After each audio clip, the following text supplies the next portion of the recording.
Find the gap. We can take our stimulus response model from the previous video, separate the stimulus from the automatic response, and discover that we can place a gap in between. In this gap, this space between the stimulus and response, you have the power to place something that will transform your reaction. You have the power to choose a different thought, a different interpretation, a different perception than the one you've been conditioned to give, and place it directly between stimulus and response. This power to choose your own response is your greatest power. This power to place in this gap any thought that you choose creates a new, empowering, freeing model that looks like this: stimulus, gap, choice, and better response. Remember, whatever thought you put in the gap is based entirely upon how you choose to interpret it. As I mentioned before, the actual event itself doesn't cause stress. You're stressed by the way you interpret what is taking place. If this is true, how could you interpret the situation of the police officer driving behind you differently? How could you choose another thought to put into the gap? What could you say to yourself about this situation so that you experience it without activating the stress response? You might think something like, this police officer is protecting everyone's safety. This police officer has noticed that I'm doing something potentially dangerous. I'm being stopped to keep me from harming someone else. I'm so grateful for police officers. Alternatively, you could see the police officer as a person who is just doing his job in the best way he can. You could say he's working hard to do his job in the best way he knows how. These interpretations may seem strange or unlikely as you read them right now, but that isn't important. The key point is that you decide how you want to interpret the event. You have the ability to choose to interpret each of life's events any way you want. In that way, you also decide whether you set the stress response in motion or you remain balanced. This understanding is useful in practically any situation where you find yourself starting to feel stressed. Let's return to our drive through the mountainside that we talked about in an earlier video. Imagine that you're driving down a road in a hurry to your destination. This winding road takes you through some mountainous areas. You approach a car driven by a very calm old man who is in no hurry whatsoever. He's out on an afternoon drive, thoroughly enjoying the scenery. But you are still in a rush and need to get to your meeting, and there are no places where you can safely pass him. He doesn't notice you because he's so focused on the beautiful scenery. His stereo is turned up, so he can't hear you honking at him. Usually, in these situations, you'd become frustrated. You might notice your heart rate increasing and your muscles tense in your arms, face, and shoulders. Now, is it possible for you to interpret this situation differently so you don't activate the stress response? It must be possible because not everyone behind slow-driving old men have the same response, no matter how late they are for the important meeting. You aren't restricted to one single response to the situation. It will always depend upon how you decide to view the event. So, how could you interpret this event differently? There are many interpretations you could have that would not initiate the stress response and cause this inner imbalance. You could say, this person is probably saving you from getting a ticket. That would be worse than being late. You could also have the dominant thought that this is an excellent opportunity to see all the beautiful views you usually miss when you drive too fast. The way you interpret the situation doesn't necessarily even have to be true or accurate. You could make up the circumstances to mean anything you'd like.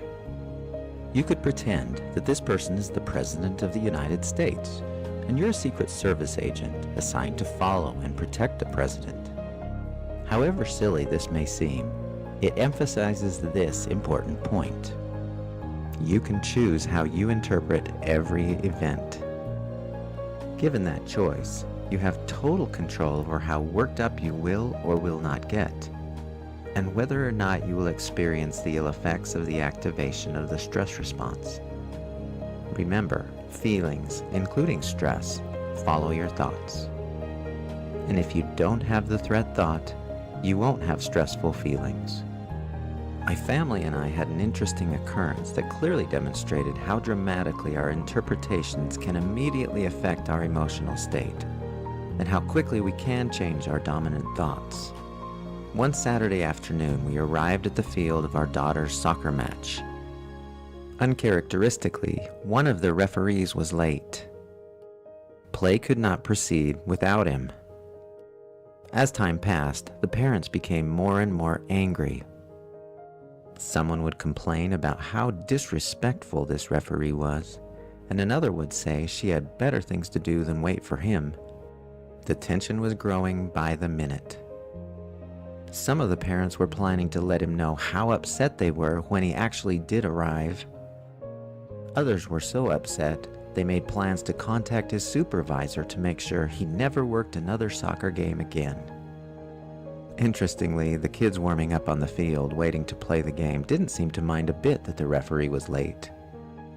As the frustration continued to grow, one of the other referees received a phone call from the referee who was late. It turns out that his son had been in a terrible car accident, and he needed to attend to that situation before he could come to the game.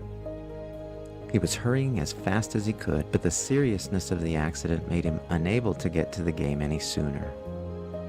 He asked the other referee to apologize to all of the parents for the delay. An amazing thing happened when we heard the news of this man's situation. A collective and instantaneous change took place among the parents sitting in the stands. What had previously been feelings of anger and frustration immediately turned to feelings of love and concern for this man and his son. To a person, the collective anger instantly turned into a common desire to help him in any way possible. The switch was immediate and powerful. It was amazing to watch how quickly the sentiment changed toward the referee. The only thing that changed for everyone in attendance was the way they interpreted what was happening. They had changed what they had put in the gap, thereby also changing the response. The truth is, we could have interpreted the event that way in the first place. Thinking that way in the first place would have kept us from being upset and turning on the stress response. So, understanding now that your thoughts always precede your emotions. You create your emotions by your dominant thoughts, and you have the power to choose your thoughts and your resulting emotions. It now becomes possible to look at your thoughts, find out what emotions follow them, and then go back to the primary thoughts and change them. That's powerful. An interesting characteristic about the mind and the way we think is that we can upgrade our dominant thoughts from stressful, threat-filled thoughts to unstressful, proactive thoughts simply by deciding to do so.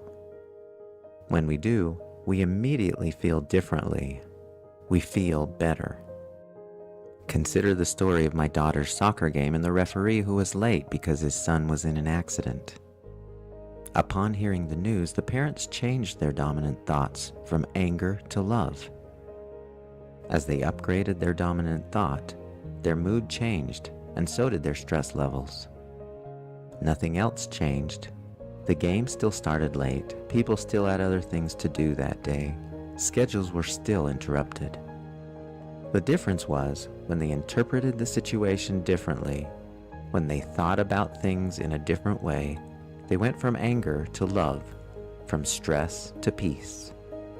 What I'm suggesting here is that you can do the same thing in every situation, and even before the stressful feeling kicks in.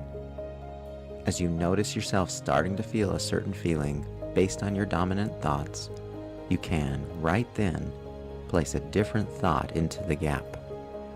In the next video, we'll go into even greater detail about how to upgrade your thoughts.